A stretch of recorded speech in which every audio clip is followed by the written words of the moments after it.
This is the Kevin Simpson Show, expert insight and analysis from the industry's top investment professionals.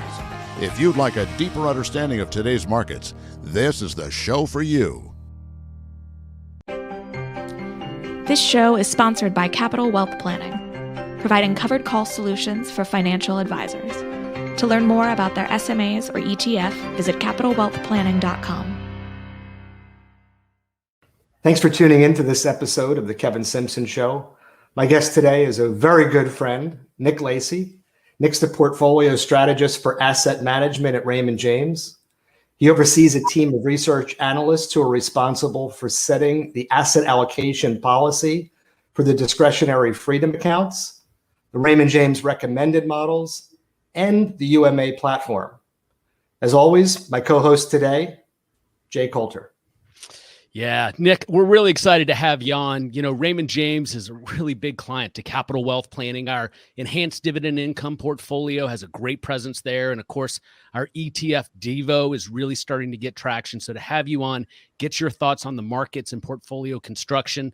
And quite frankly, what's going on today is really, really going to be helpful. So I'd like to start with what I think is the most important question advisors are asking today.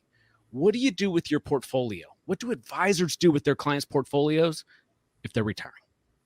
Yeah, I'll tell you, the biggest question that I'm getting asked today is Brady going to win another Super Bowl? I'll just put that out there. That's because coincidentally, the name of the stadium helps us tremendously. So the second biggest question that I get is, what should people be doing with retirement assets?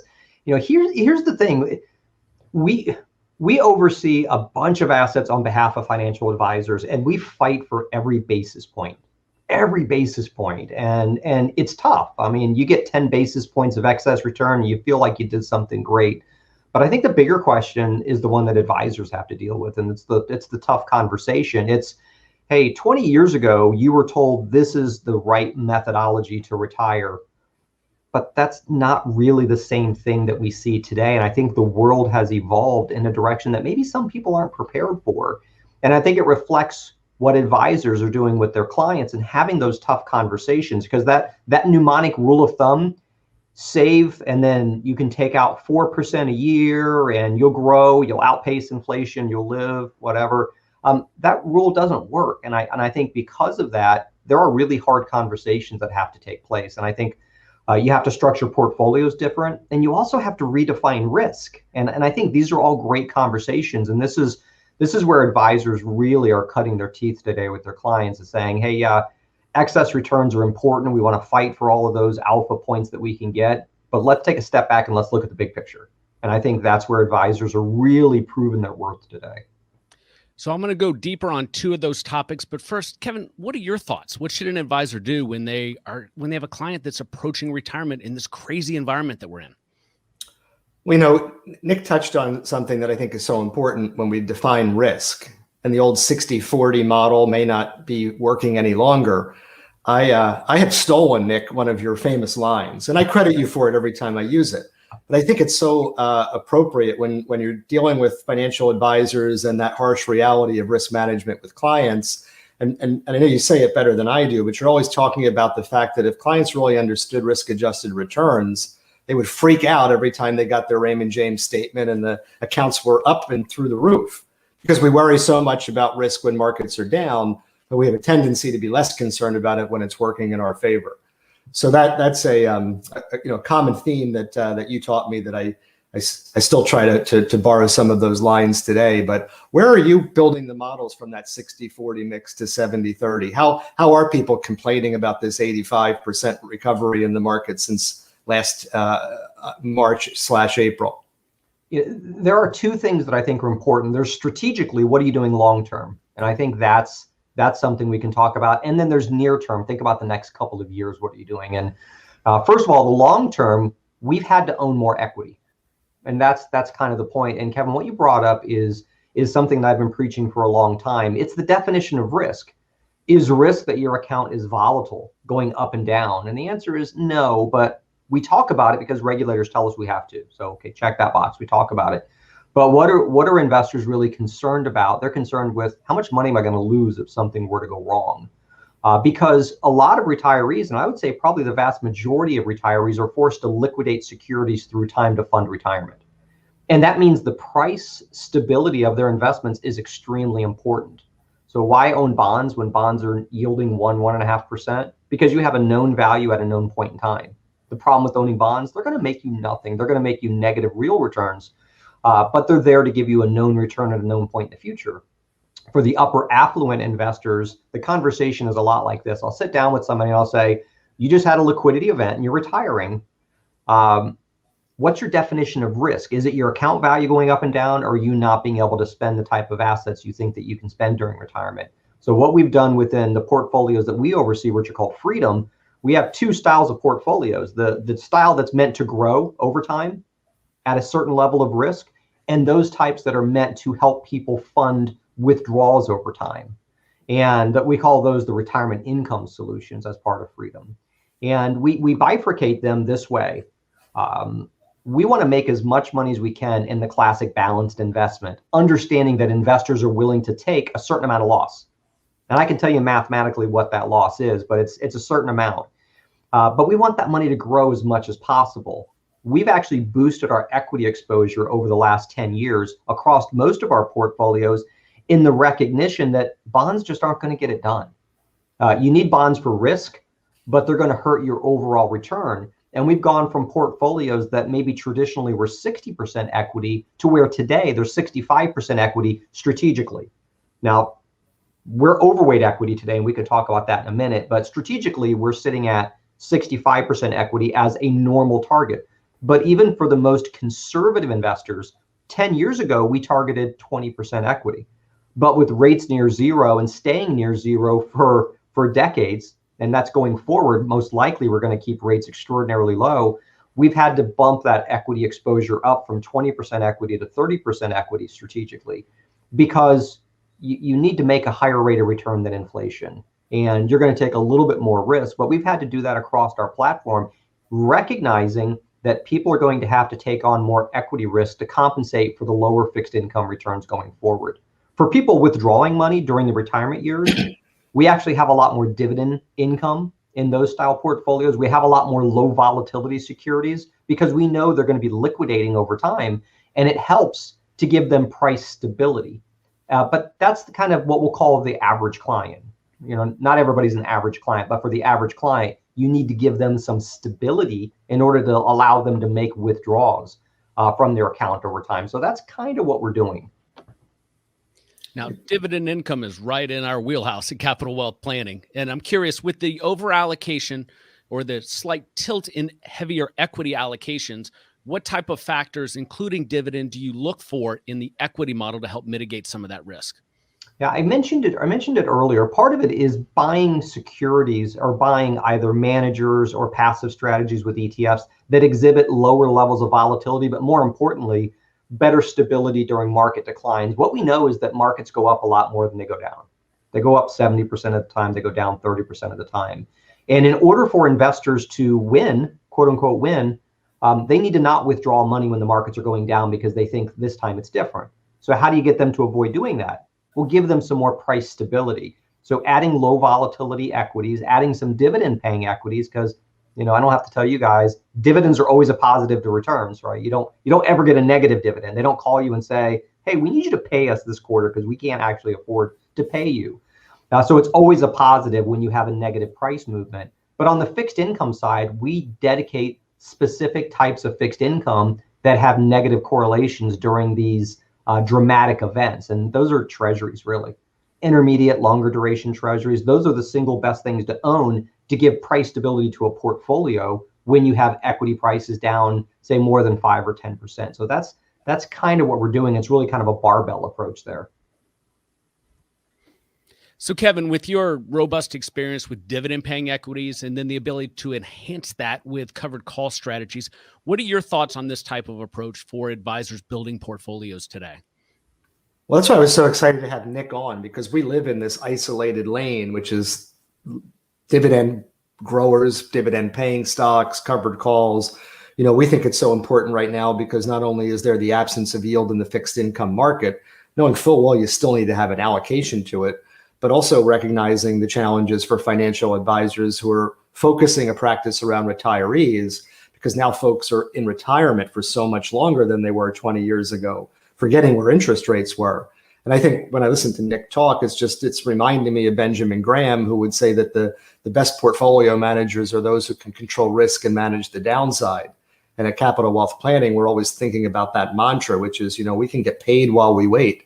And if we can control risk and manage the downside, which is a big part of what we do, then the upside will usually take care of itself. And the fact that all of us somewhere in our offices or home offices have the charts of what the stock market, whether measured by the S&P or the Dow, has done over time, it is that uptrend. And there's the old adage that you don't want to fight the tape, but at the same time, you really need to be controlling risk, because at some point that distributive phase becomes the most important part of why we've planned so well for retirement, so that we're not just eroding that corpus down at the end. And I think it's just really interesting and validating a lot of what we talk about internally, to hear Nick talk about the bigger picture and the macro picture. Nick, you had mentioned the 4% rule earlier. And I tell you, in my experience on social media, the easiest way to pick a fight is to say hedge funds don't work, market cap weighted indexing alone is a bad investment idea, and the 4% rule doesn't work. So tell me, why do you believe the 4% rule is a bad philosophy for portfolio distribution? It comes down to this. The 4% rule was simply a statement that was made to regulators as an idea. And because it's simple, people love simple, right? People love simple, even if simple doesn't necessarily always work. The issue that you run into with the 4% rule is it assumes that if you take 4% out one year and the markets are down that year, that next year the markets are going to be up by enough to compensate you for how much money you took out. And what we typically find is one bad year, typically you're going to have another bad year. And it doesn't always happen that way, but what we found through all of our research is if you have 2 bad years in a row and you don't change your spending habits, you're going to run out of money. And does that happen? Absolutely. Now, most people talk in theory about distribution rates, but think about what the big foundations and endowments do. They basically look at trailing numbers and they say, we're going to take out a certain amount of our average balance over the last 3 years. Why do they do that? Because if you look at an average balance, you don't get overly excited when your account value is up. You don't get overly pessimistic when your account value is down. And I think, if investors took more of that approach, it would be a lot easier. But, once again, it comes back to that original conversation of what's your definition of risk. If you're a more affluent investor, wouldn't it be great to not have to liquidate securities? I mean, isn't that an ideal situation? Because the affluent investor, at least in my experience, isn't thinking about funding retirement income today. They're thinking about funding something in the future, philanthropic work, foundation work, children, grandchildren, something in the future. It's more intergenerational wealth.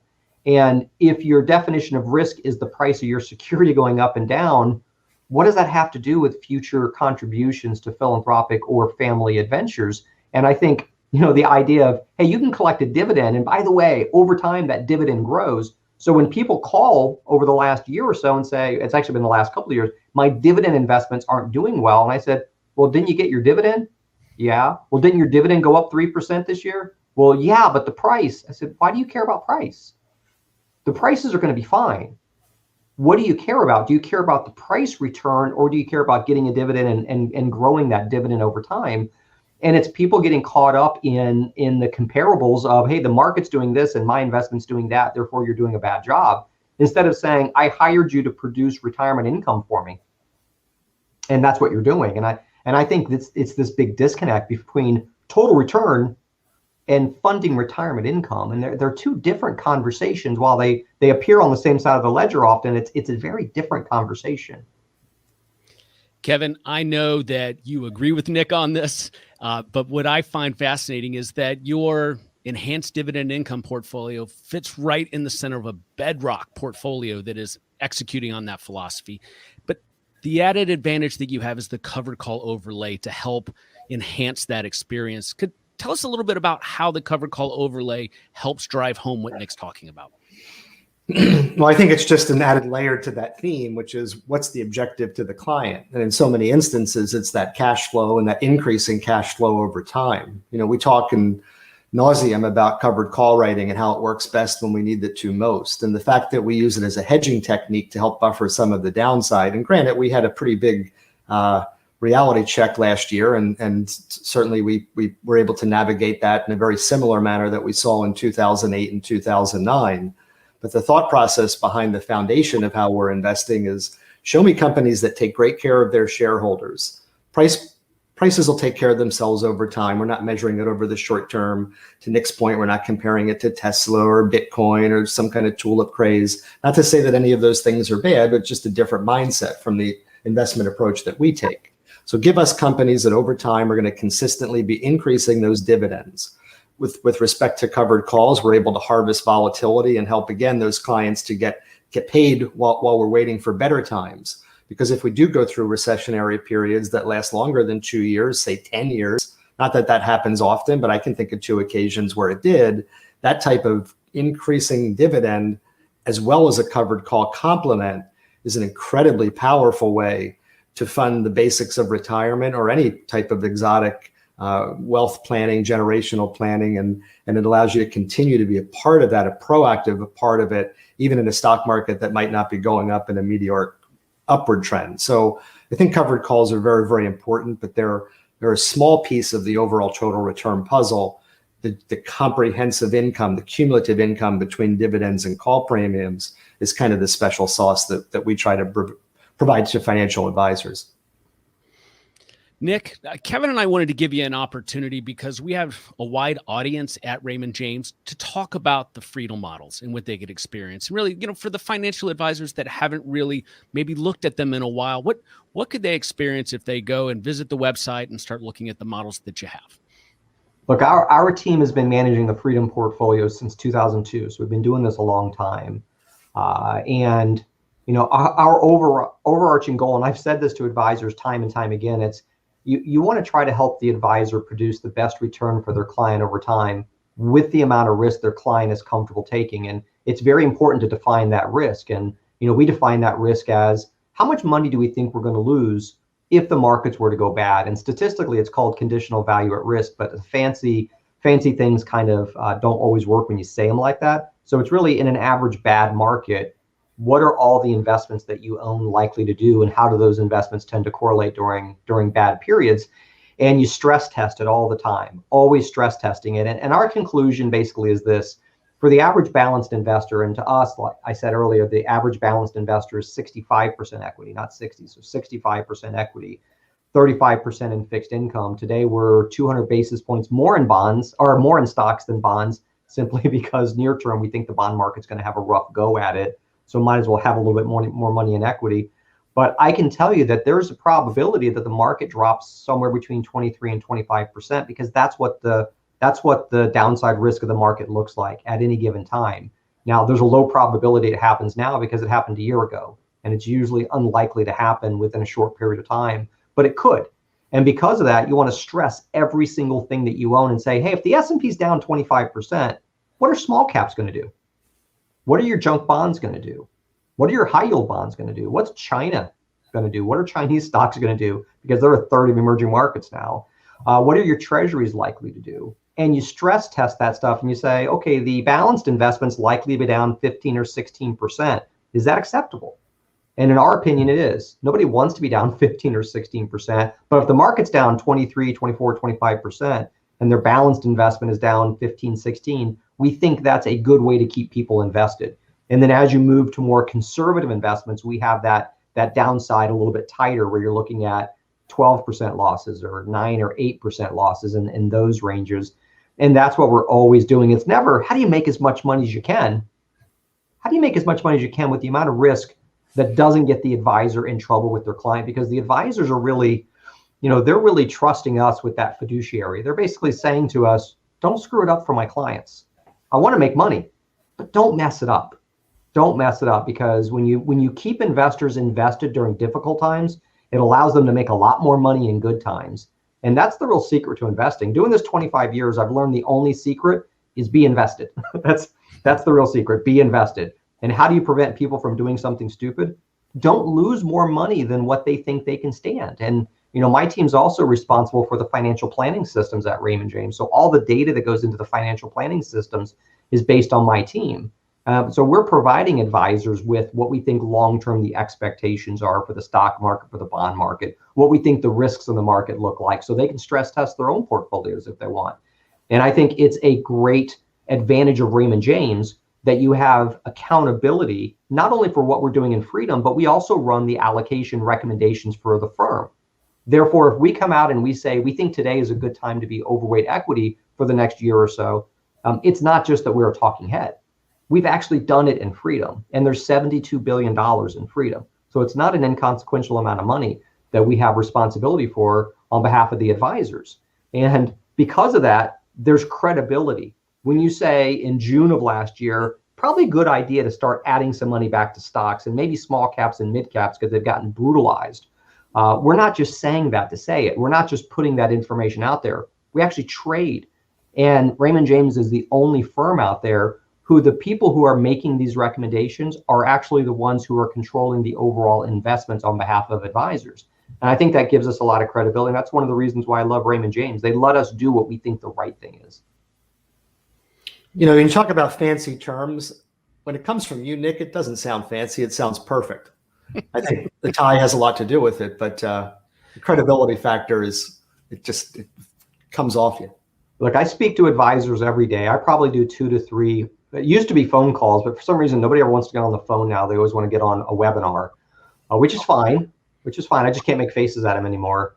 But I talk to advisors every day, and I like to ask the same questions. What feedback are you getting from your clients? The number one feedback that I'm getting from advisors is their clients are concerned about inflation, for which my response is, well, why? Why? Show me something that says inflation's a problem. Well, that's what they were talking about. I'm like, okay, but everything is loaded right now for inflation to spike, and it came in at about 2.5 to 2.6%, and everything was loaded for it to be big.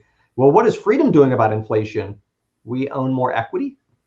It's probably the best thing to do. Well, what about gold? Said I use gold when I make my wife mad. That's gold. All right, I go and buy some gold and say, I'm sorry. Insert foot in mouth, buy some gold and apologize. But other than that, I'm not really one of those people that think that we have this huge inflation shock coming and we got to buy gold and MREs for our military friends, the meal's ready to eat. Stockpiling weapons in the backyard, also not a good plan, Nick? Nope. Nick, flowers are much cheaper than gold. They are, but they only go so far, and I always end up killing them. Tulips, right? Huge on tulips. Love tulips, not because of the whole craze in Scandinavia, but love tulips, but can't keep them alive. Let's wrap up with this question. I think this is applicable. You touched on it earlier. And recently, Kevin has had Gary Kaminsky on the show, Lenore Hopkins from Tematica Research, and we always come to this question. Portfolio construction today is actually significantly different than it was even 15 years ago. What were you doing 15 years ago that you're not doing today? Yeah, 15 years ago, we were much more theoretical. 15 years ago, we were much more institutional, meaning, hey, long-term, this is going to work, so don't worry about it. And then the reality is, the markets are not necessarily normal. You can't define risk within 1, 2, or 3 standard deviations. Things act different on one tail versus another tail. And investors don't care about volatility. They care about loss. And we basically have taken all those lessons to heart and built out a completely new process that we started back in 2013 that incorporates real stuff. I mean, behavioral finance is real, right? These things are real. Whereas modern portfolio theory, which was modern in 1951, is a great concept, and it doesn't necessarily work because it has too many assumptions. And the assumptions are that you actually can predict what's going to happen, and you don't make errors, and you don't have biases, and all these other elements that just don't hold true. So we've completely revamped how we run portfolios, but also how we look at risk and stress test risk and understand that risk is evolving and incorporating new information. And I think, 10 years ago, if we were to talk about what are defensive securities, we would have said value, right? Value is defensive, but it's probably not defensive because the top line of value, those sales numbers might not be as defensible as they used to be. Does that mean technology is more defensive than it used to be? Probably, but not all technology. And I think you have to evolve with the markets. You have to recognize that over time, these things change, but you also can't forget rule number one, which is whatever you do, don't blow up somebody's portfolio. And, it's basically kept us very even keeled over the last 8 years or so since we've been implementing this more, let's call it more modern version of risk management. And Kevin, how are you building portfolios differently today than 15 years ago? Our process doesn't change. It didn't change over the past 15 years, but what has changed are the names that come into the portfolio. So we're looking for companies that have history of increasing dividends. So we're very fortunate. There's companies out there that 15 years ago weren't candidates. And I think of, Apple being maybe the most common and popular example. But the other thing that I will acknowledge from 15 years ago that's probably not a plus, to me, I think of it a little bit as a negative. And Nick, you'll probably agree with this, is that companies used to split. Like we would see stock splits all the time. And as a covered call seller, that's a really great thing to continue to see more and more shares within a price point that would allow us to take advantage of covered calls in the event that we wanted to do so. And now we see so many stocks that are getting into the $200, $300, $400 range that sometimes it prices accounts out of the potential to write covered calls. So I don't know if that's something that's the sign of the times, or if we'll see a revision back to the old days. But when we see a stock split, it's a rare event, and usually we're pretty excited to see it. Yeah, look, I agree with you. I think overseeing the separate accounts on behalf of Raymond James, our analysts struggle because a lot of our separate account managers can't own some of these securities where they're $4,000. I mean, 15 years ago, what was it? It was Berkshire Hathaway you couldn't own, and you weren't necessarily crying because of that. Now there's a number of securities, and for the most part, they're all technology or technology related types of securities. And it makes it difficult for portfolio managers trying to run separate accounts because they have to own such a big piece of that one stock. And then all of a sudden, if you don't own that stock, that's high tracking error. So now you look different than the market because you don't own Amazon or Facebook or Alphabet, whichever share you want to own. And I think that has caused a lot of problems, especially on platforms like ours. Excellent. Nick, we really appreciate you coming on the Kevin Simpson Show. You're a wealth of information, and I love your thoughts on portfolio construction and risk mitigation. We hope you come back on and join us again in the future. Well, look, I appreciate you asking. Look, my kids got to listen to me. You all don't. So the fact that you actually have me on here talking, I appreciate it. If you ever want me on again, just give me a shout and let me know. We will take you up on it, I promise, my friend. Thank you so much. And next time I'm going to shave and get a haircut. All right, maybe I won't wear a tie. Yeah, I'm really not going to, but I just felt it appropriate to say that.